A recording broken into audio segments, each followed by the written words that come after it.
Hari ini enggak ya, kita enggak. Yang disita. Kalau penyitaan itu satu flash disk lagi tambahan untuk penyitaan barang bukti. Terus kemudian ada tambahan pertanyaan sekitar 26 ya dari advokat public defender. Terus kemudian beberapa pertanyaan yang memang sudah mengarah kepada para tokoh-tokoh ini. Para tokoh-tokoh ini itu sudah mengarah betul. Jadi saya memperhatikan kalau sepengalaman kami ya, kalau dia sudah mengarah begitu, sepengalaman kami itu udah pasti ada penetapan tersangka. Cuman kita nggak tahu ya siapakah yang akan menjadi tersangka, itu hak penyidik, kemudian bagaimana mereka melakukan gelar perkara nanti ya. Kalau gelar perkara naik sidik kan sudah, tapi biasanya penetapan tersangka itu pada saat pemeriksaan apakah status dari para terperiksa nanti terlapor itu akan dinaikkan statusnya. Pada saat itu juga yang saya bisa sampaikan bahwa mudah-mudahan nggak ada Jumat Keramat ya, tapi saya meminta kepada Polda Metro Jaya untuk melakukan Jumat Keramat kalau bisa, biar lebih seru ya kan, lebih antik lah, karena Polda Metro ini punya keunikan. Ada keunikan berdasarkan pengalaman kami biasanya itu ada istilah non-kuhab, non-perkap nih, tetapi itu seperti sesuatu yang sering dilakukan, itu ada Jumat Keramat. Nah, Jumat Keramat ini sangat-sangat hati-hatilah bagi mereka, banyak berdoa. Kami sampaikan kepada para telapor, banyak berdoa, banyak bersikir, kumpul sama keluarga. Ya. Isinya itu rangkaian video, akun, kemudian beberapa untuk kena ada banyak tersangka ya. Jadi masing-masing punya video yang si A, si B, si C ya. Itu memiliki video masing-masing, akun masing-masing, terus link-linknya ya, dan akunnya itu kita serahkan semua. Jadi di sekitar 6-7 video lah yang di dalam flash disk ya. Yang bisa Roy Suryo CS. CS-nya itu 1, 2, 3, 4, 5, terserah lah. Itu kita lihat nanti, saya nggak boleh terlalu dalam membuka.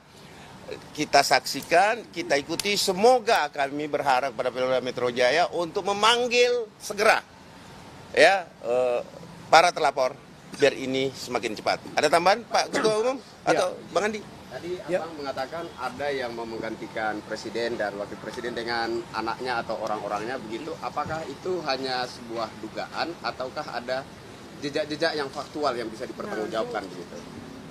Ya, saya pikir apa yang kita bicarakan juga Pak Prabowo juga tahu itu, Pak Jokowi juga tahu itu ya. Jadi memang gerakan ini kan sebenarnya gerakan politik ya. Gerakan politik yang mereka tidak tahu bahwa gerakan ini akhirnya berbalik menjadi jeratan hukum buat mereka. Itu yang mereka nggak sadari. Jadi nggak mungkin juga kalau mereka berjalan ini hanya untuk mengungkapkan kebenaran. Kebenaran buat siapa? Ya kan, mengenai ijazah ini kan. Sedangkan dari kampusnya sendiri yang mengeluarkan sudah mengatakan asli. Dari Bareskrim Mabes Polri sudah meneliti ijazah yang asli, identik dengan 3 ijazah temannya yang asli. Jadi ini kan gerakan politik ya, yang mana memang untuk mengadu domba bangsa kita, untuk menghancurkan atau memutus di tengah jalan Pak Prabowo dan Mas Gibran, dan juga dalam rangka kembali lagi ke 2029. Ditambah yang saya bilang tadi, sudah 1 tahun ini ya kan, masih belum bisa move on, gitu loh. Dan ini hanya terjadi di Indonesia nih. Di negara lain setelah Pilpres, ya kan, yang menang langsung dikasih selamat oleh yang kalah, gitu loh. Itu di negara lain ya. Nah, ini yang saya lihat menjadi contoh yang tidak baik. Yang saya bilang tadi, mantan petinggi di Republik ini yang ketua partai itu tidak memberikan pendidikan politik yang baik buat bangsa kita. Gitu. Ketum? Ya, silakan. Ya, saat ini saya mendampingi 2 saksi pelapor dan kita ikuti semua prosedur dengan baik. Jadi artinya saya cuma mengatakan bahwa tugas kita selesai, kita mendampingi, memberikan bukti-bukti, fakta-fakta hukum, tinggal kita menantikan penetapan tersangka. Dan saya yakin tidak terlalu lama, tinggal pemeriksaan saksi-saksi yang terlapor, setelah itu pasti langsung naik tersangka. Jadi siap-siap saja Bang Roy CS, sampai jumpa nanti kita di pengadilan. Terima kasih. Ini saya Bang tambah Aswan. saja, teman sedikit. Ya. Dari Bang Sid sudah panjang lebar menjelaskan. Pada dasarnya apa yang kita lakukan adalah demi kebenaran. Bukan pembenaran yang selama ini dilakukan oleh Roy Suryo CS itu. Seperti kita ketahui bahwasanya kan kita mengatakan bahwasanya Pak Jokowi itu taat hukum, apa yang diminta oleh aparat penegak hukum akan diberikan.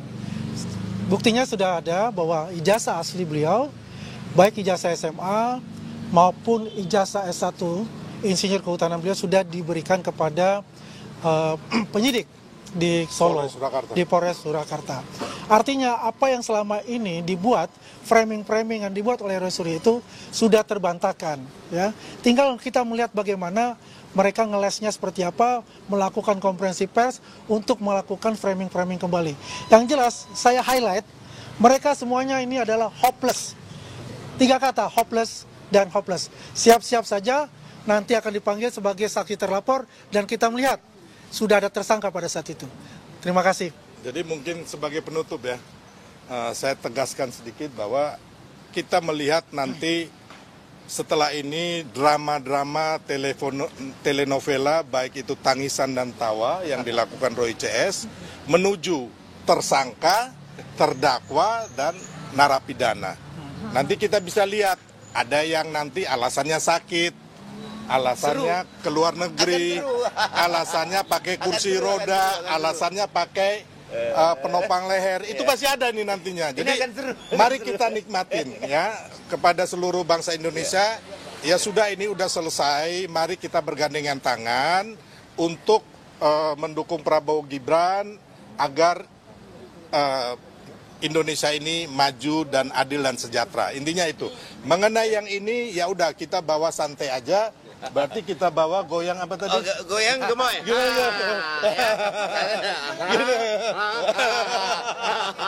Ya. Jadi kita goyang gemoy aja, oke? Ya. Kita tunggu. Oke, makasih ya teman-teman ya. Oke. Terima kasih.